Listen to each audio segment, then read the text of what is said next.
So in today's video, we're going to talk about why you don't need any of the new iPad Pros from 2021. So yes, that is the M1 iPad Pros. We're going to talk about it.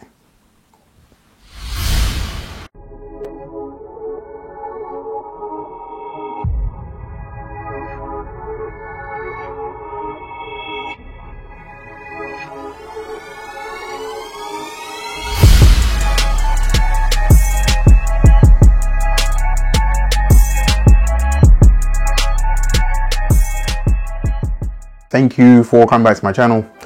I know it's a bit weird that people say this, but if you can, say this at the beginning of the video before you actually watch anything. If you do like what you see, please hit the like button and also hit the subscribe button. So today, what we're going to talk about is the new iPad Pros and why you don't need them. All right, so this is going to be part of a series of videos I'm making about the iPad Pros. Feel free to check out the playlist. Hopefully I'll be able to put it here or somewhere eventually. But in this first video, I want to talk to you about why you don't need the new iPad Pros. All right, so I've got 3 reasons why you don't need them. 1, we saw it, WWDC, there were no Pro apps for the iPad Pro. Everybody was waiting, Final Cut, blah, blah, blah. Didn't happen. And to be honest, I knew it was gonna happen. I knew there was not gonna be anything. I had already returned my iPad Pros because I knew there wasn't gonna be anything. I just had a feeling. I can't really explain why. I just had a feeling. There's a lot of hype. All the sources were kind of unsubstantiated, so I really didn't expect anything. So this is the big problem. There's no Pro apps. All the apps that are already on the iPad Pro can work very well with the 2018 iPad Pro, right?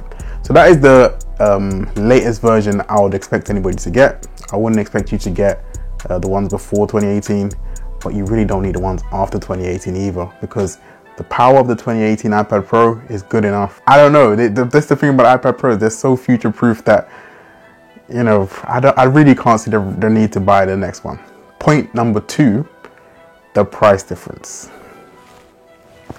The price difference is huge, guys. If you're going to buy the 2021 iPad Pro, okay, let's talk about the 11-inch. It starts at $1099. That's quite expensive considering the 2018 iPad Pro is as low as $400. You can definitely find it as low as $400, especially in the used market. So considering they both do the same thing, there isn't really crazy feature-wise any difference. Okay, feature-wise, people might argue there's difference, but when I say feature, I'm talking about your day-to-day usage of the iPad Pro. There's not anything feature-wise that's going to change your day-to-day usage. All the apps you can use on the 2018, you can use on the 2021, the M1 iPads. There's not going to be a change in terms of that. But, they're getting a new one is just about getting the latest and greatest. It's not about necessarily improving what you do with your iPad Pros. The third point is simply that,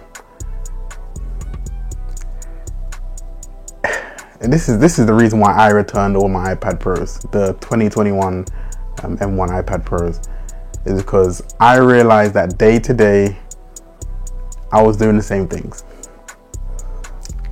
When you spend more money on an upgrade, you expect an upgraded experience, or to be able to do things that the previous model couldn't do, and that wasn't the case. I was doing the exact same things.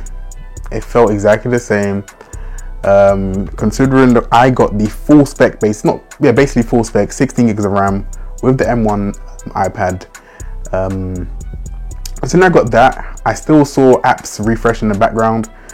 So I'll be honest, when I saw that, I thought, what's the point, really? If you can't even do that, there's kind of really no point. That was the biggest reason why I decided to pack it in. So to conclude this video, the 2018 iPad Pro is good enough.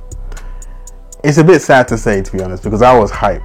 I was hyped for the M1 iPad Pros, but with the combination of no software, it doing the same thing that 2018 iPad does.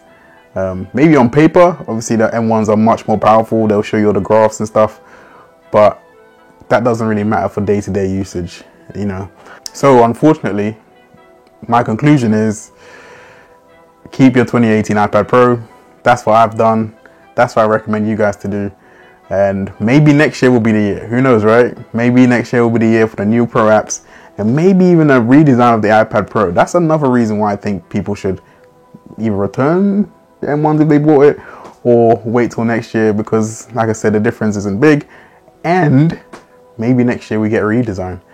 And you know, I think that's definitely worth the wait. So if you found this video helpful, please hit the like button, hit the subscribe button. It takes a moment for you, but it means the world to me. And I will catch you in the next one.